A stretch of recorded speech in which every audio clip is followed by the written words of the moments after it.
batela mikombo. Yahweh, Yahweh, benisa mikombo. Yahweh, Yahweh, batela mikombo.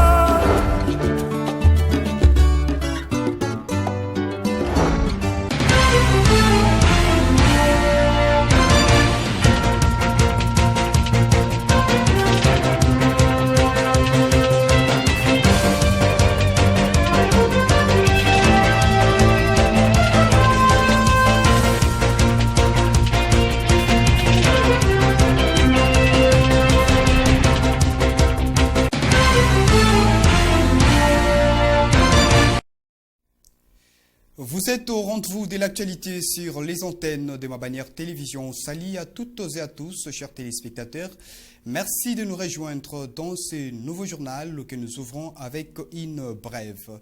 Deuxième jour, c'est mardi 3 mai 2022 de la campagne électorale pour l'élection du 6 mai en cours au poste de gouverneur et vice-gouverneur.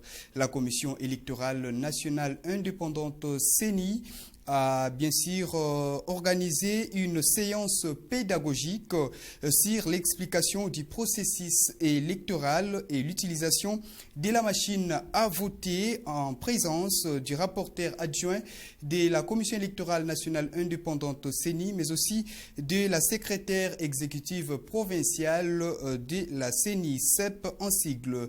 Dans la deuxième partie, la plénière de ces jours à l'Assemblée provinciale a été consacrée à la présentation des projets des sociétés de candidats gouverneurs, les cas de Dr Guy Bandou Ndungidi, qui a subdivisé son projet des sociétés plutôt en 3 phases, sinon en 3 piliers, dont en 13 piliers plutôt, dont la réindustrialisation du Congo central, l'économie, les développements des zones agricoles, la mise en place d'une couverture sanitaire efficace, les développements de services sociaux de base, la cohésion provinciale et tant d'autres piliers à suivre dans nos prochaines éditions. Et en marge de l'ouverture de la campagne électorale des candidats gouverneurs et vice-gouverneurs au Congo central le lundi 2 mai 2022, le mouvement de la jeunesse Il est temps a organisé un carnaval motorisé dans les rues de la ville portière de Matadi en guise de soutien à leur candidat gouverneur Dr Guy Bandou Ndungidi et le candidat vice-gouverneur l'honorable Grace Bilolo. Suivez donc les reportages sur ces carnavals.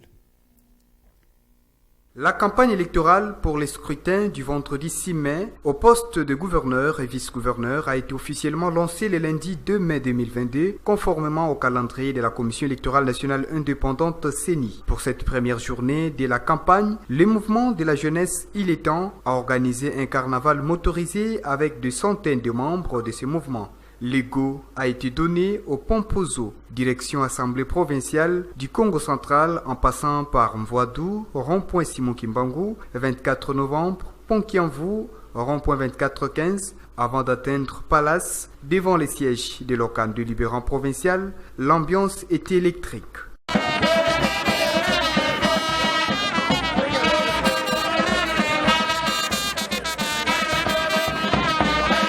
Les jeunes de ces mouvements Il est temps ont passé quelques moments sous l'animation en l'honneur de leur ticket composé de Dr Guy Bandou Ndungidi et l'honorable Grace Bilolo, porté par l'Union sacrée de la nation, famille politique du chef de l'État Félix Antoine Tshisekedi Tshilombo. L'objectif de ces carnavals était d'appeler la population à soutenir ces tickets et les grands électeurs à voter utile pour les changements et les développements du Congo central.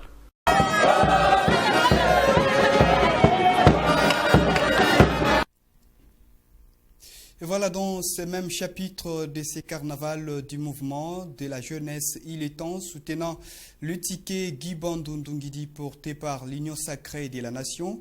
C'est même lundi 2 mai 2022, le candidat vice-gouverneur sur ces tickets numérodés sur les 22 en course.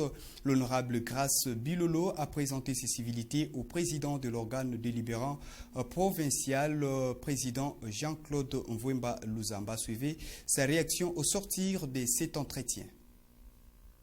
Je suis venu voir le président de l'Assemblée ainsi que le membre du bureau. Comme vous le savez, aujourd'hui, c'est l'ouverture de la campagne électorale. C'était de notre devoir de passer, présenter quand même des civilités. On n'était pas sur place, moi et le candidat et mon titulaire. C'était très important qu'on passe présenter d'abord les civilités. Et promettre aussi à l'Assemblée provinciale ici qu'on est venu travailler dans la province et on est venu demander leur soutien, l'accompagnement. Et notre ticket, parce que c'est un ticket qui a beaucoup de l'espoir. Et avec tout ce qui s'est passé dans notre province, il était temps, comme le dit notre slogan, que la jeunesse prenne le devant. C'est la raison d'être que je suis passé ici à l'Assemblée provinciale. En tout cas, moi je crois, je connais les collègues qui sont ici à l'Assemblée, j'ai toujours discuté avec eux. Ils connaissent aussi mon titulaire qui est Guy Bami. Et demain, je crois bien, c'est le grand jour, vous allez entendre écouter notre projet de société pour la province. Je sais qu'ils seront de plus en plus convaincus pour nous et pour notre ticket. Voilà, c'était donc la réaction de l'honorable Grace Bilolo au sortir de son tête-à-tête avec le président de l'organe délibérant provincial pour la présentation de ses civilités. Changeons de registre pour parler sécurité. Le commissaire provincial de la police nationale congolaise, général Placide Niembo, a eu une causerie morale ce mardi 3 mai 2022 avec ces éléments répartis dans plusieurs bataillons au niveau de la province du Congo central, notamment dans les commissariats urbains et territoriaux de la province du Congo central.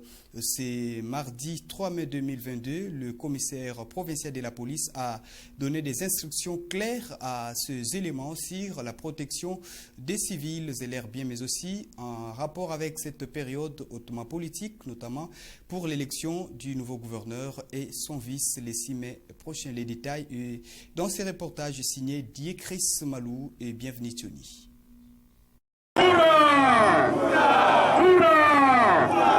Le commissariat provincial de la police nationale congolaise du Congo central a organisé une parade ce mardi 3 mai 2022. Cette activité s'est déroulée au sein de cette institution qui gère les hommes en uniforme, située au quartier Ville-Haute à Ciné Palace. Peu après l'arrivée du commissaire provincial, le général Placide Niembo, une prière et une exhortation ont été faites. Ces deux activités ont marqué les débuts de cette parade. Dans son allocution, le numéro 1 de la police nationale au Congo central a, en présence de toutes les unités, félicité ses troupes du bon travail abattu, à l'occurrence la traque des présumés Kuluna à travers la province. De patrouilles qui ont abouti au transfert de plus de 180 présumés inciviques à Kanyamakasese. Avant de clore ses propos, il les a rappelé leur mission, celle de sécuriser la population et leurs biens. Notant que l'objectif de cette parade est d'inculquer un comportement sain durant cette période électorale.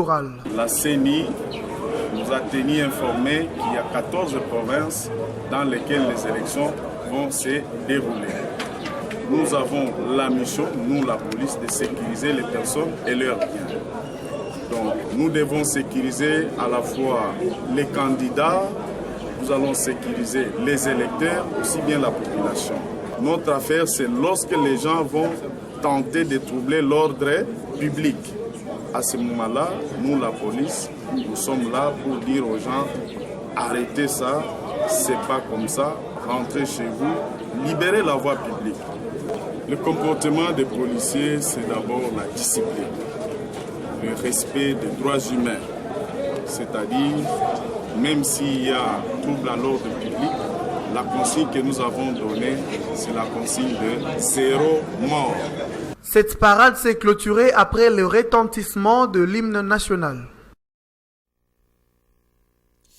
Voilà, mesdames, messieurs, quittons cette note sécuritaire en province pour nous rendre au niveau national à Kinshasa, capitale de la République démocratique du Congo, siège des institutions de la République. La proposition de loi portée par le député groupe D13, G13, a été, sinon, qui consacre la modification et complète également l'actuelle loi électorale, a été jugée recevable à la Chambre basse du Parlement C'était donc au cours de la plénière organisée le lundi 2 mai 2022. Le président de la Chambre basse du Parlement, Christophe Mbosso-Kodia, a également annoncé le début des pourparlers, sinon des négociations, entre l'opposition et la majorité pour aboutir à un consensus autour des réformes électorales pour les élections générales en 2023. Le détail, c'est dans ce commentaire signé Pacifique Mwanda. 6 jours après la dernière plénière consacrée à l'examen de la proposition de loi modifiant et complétant la loi numéro 06/006 du 9 mars 2006 portant organisation des élections présidentielles, législatives, provinciales, urbaines, municipales et locales, l'Assemblée nationale l'a déclaré recevable. C'était au cours de la plénière de ce lundi 2 mai 2022 après 3 jours de discussion. À l'issue des interventions des élus nationaux, quelques amendements ont été faits par ces derniers pour compléter l'idée des co-auteurs de cette proposition de loi. La plénière de ce lundi a été consacrée essentiellement aux réponses des initiateurs de cette proposition de loi. Après cette décision de recevabilité, le président de la Chambre basse du Parlement, Christophe Mbosso-Kodia, a lancé un appel vibrant particulièrement aux députés de l'opposition de se rapprocher des autres. De ce fait, il les a demandé d'informer la plénière à travers les bureaux les dispositions de la loi qui méritent un consensus. Des discussions pourraient donc être organisées entre majorité et opposition. À ce niveau, on ne peut plus débattre cette loi dans la rue, a dit Christophe Mbosso-Kodia. Satisfaits, les G13 ont livré leur impression. Le premier sujet de satisfaction aujourd'hui, c'est de voir qu'on chemine également vers la recherche de ce consensus entre groupes politiques au sein de l'Assemblée nationale. Les questions sont aujourd'hui nettement cristallisées. Nous savons les préoccupations des uns des autres et on sait aussi le lieu où les avancées peuvent être faites. Et donc aujourd'hui, ça va être une idée beaucoup plus claire qu'avant, que nous allons avancer à la fois dans la recherche de ce consensus au sein de la classe politique, mais à la PAJ, où tout le travail va pouvoir se faire pour matérialiser enfin cette loi sur laquelle nous avons travaillé des mois entiers et des années entières. Dans cette proposition de loi, le G13 a suggéré les remboursements de la caution électorale à tous les candidats qui verront leur candidature être déclarée irrecevable. Voilà, changer une fois de plus des registres. L'occasion nous est offerte pour célébrer la journée mondiale de la liberté des presses. C'est mardi 3 mai 2022 en République démocratique du Congo. Plusieurs organismes de défense des droits de l'homme et de défense des droits des professionnels des médias ont publié les rapports sur les violations des droits des chevaliers de la plume, mais aussi sur le démarche de la liberté des presses dans notre pays. De détails avec Fallon King dans ses commentaires. À l'occasion de la célébration de la Journée mondiale de la liberté des presses, ce mardi 3 mai 2022, l'association des journalistes en danger GED œuvrant pour la protection des professionnels des médias en RDC a fait savoir la situation de la liberté des presses au pays depuis la tenue des États généraux du 25 au 26 janvier 2022. Cette association indique à travers un communiqué de presse publié le lundi 2 mai dernier qu'après 3 mois de la tenue de ces États généraux, aucune de ces 80 résolution n'a connu l'exécution malgré la mise en place d'un comité de suivi présidé par le ministre de la Communication et Médias Patrick Muyaya. Selon le GED, plusieurs journalistes et médias congolais sont encore exposés aux diverses pressions et censures, notamment les arrestations arbitraires et les menaces directes ou indirectes de la part de personnes mal intentionnées. Signalons qu'à l'est du pays, plusieurs médias sont fermés, notamment à Mbujimayi et à Mbandaka, après avoir fait leur travail, celui d'informer l'opinion. Toutes ces réalités empêchent aux journalistes de bien accomplir son travail de quatrième pouvoir. Cette situation précitée est presque similaire dans plusieurs provinces du pays. L'UNESCO a placé cette 31e célébration de la liberté de la presse sous le thème « Le journalisme sous l'emprise du numérique ». Notons qu'à Kinshasa, la capitale, l'Union nationale de la presse UNPC, l'Association des journalistes en danger GED et l'Association des médias en ligne de la RDC se sont réunis au cours d'une conférence en présence du ministre des médias de la RDC et tant d'autres autorités, notamment les représentants de l'UNESCO, question d'échanger sur l'amélioration du cadre juridique pour une liberté de presse consolidée et responsable en République démocratique du Congo. Mesdames, Messieurs, clin d'œil sur l'actualité continentale en dehors de nos frontières, précisément au Mali. La junte militaire au pouvoir depuis les coups de force a signé officiellement la fin de ses coopérations militaires avec la France, mais aussi d'autres pays européens. L'armée malienne accuse le militaire français de violer l'intégrité territoriale du Mali. Les détails, c'est dans cet élément de nos confrères de TV5 Monde. La menace était brandie depuis des mois. Bamako ne veut plus de l'appui militaire de Paris dans sa lutte contre les djihadistes. La junte dénonce une violation de la souveraineté du pays par l'armée française. À la télévision hier, le porte-parole du gouvernement malien évoque des atteintes flagrantes. Depuis un certain temps, le gouvernement de la République du Mali constate avec regret une détérioration profonde de la coopération militaire avec la France.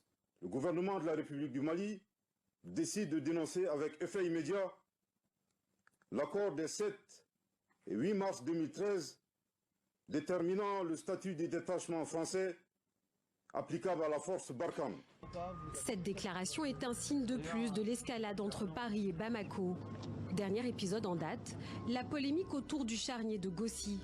Sur ces images, fin avril, l'état-major français affirme avoir filmé des mercenaires russes du groupe Wagner en train d'enterrer des corps avec l'objectif d'accuser Paris.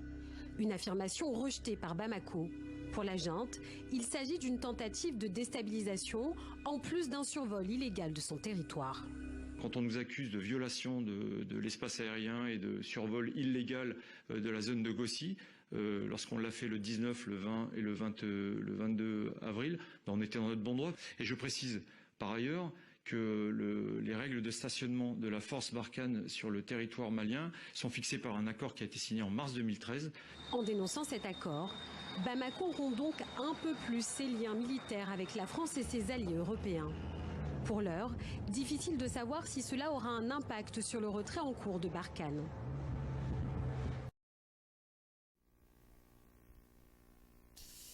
Mesdames, Messieurs, c'en est complètement fini pour cette édition du journal qui a bénéficié du concours technique de Jephté Balumbu. Et bienvenue Sony. Merci à vous d'avoir été les nôtres pour suivre cette session d'actualité. Bonne suite des programmes sur nos antennes et nous sommes à votre service 7 jours sur 7, 24 heures sur 24.